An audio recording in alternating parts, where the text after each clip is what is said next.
আসসালামু আলাইকুম। আজকে আমি বানাবো লিচি ড্রিঙ্কস। যেহেতু এখন আম কাঁঠালের সিজন, তো গ্রীষ্মকাল, এখন লিচুর সিজন। এগুলি হচ্ছে আমি নিয়ে নিয়েছি দেশি লিচু। এই লিচুটা আবার টক মিষ্টি মিলানো, তো সেই জন্য আর কি আমি ভাবলাম যে ফেলে না দিয়ে একটু লিচু ড্রিঙ্কস বানিয়ে ফেলি। লিচু ড্রিঙ্কস বানালে দেখা যাবে যে সবাই মিলে খেয়ে ফেলবো, ভালো লাগবে লিচুটা। আমি এইভাবে সবগুলো লিচু সিলে নিচ্ছি।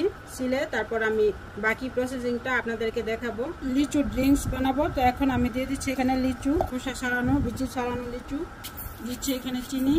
এটা হচ্ছে গরমের দিনের জন্য একটি উপযুক্ত ড্রিঙ্কস। এখানে দিয়ে দিচ্ছি আমি বরফ দিচ্ছি পরিমাণ মতো। আমি ব্লেন্ড করে নিচ্ছি। আমার ব্লেন্ড করা কমপ্লিট। তো এখন আমি উঠিয়ে নিচ্ছি ঝাড়টা। এই যে দেখেন লিচু ড্রিঙ্কস। লিচু ড্রিঙ্কসটা আমি গ্লাসে সার্ভ করে নিচ্ছি। এখন আমি একটু টেস্ট করে দেখি কেমন হয়েছে লিচু ড্রিঙ্কসটা। বিসমিল্লাহির রহমানির রহিম।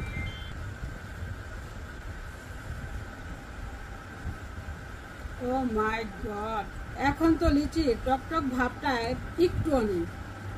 লিচু আছে একটু, কিন্তু খেতে অনেক মজা। এত সুন্দর একটা ফ্লেভার, অসাধারণ অসাধারণ।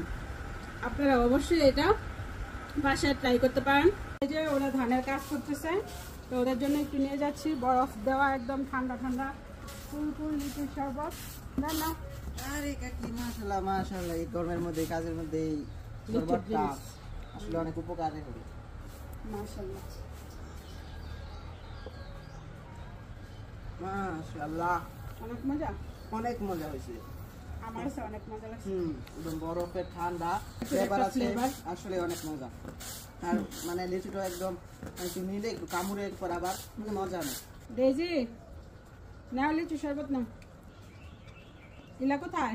ইলা, ক্যামেরার বাহিরে যারা আছে তারা রিভিউ দাও। হয়েছে অনেক মজা। থ্যাংক ইউ কাকি, অনেক মজা হয়েছে মাশাআল্লাহ। Thank you.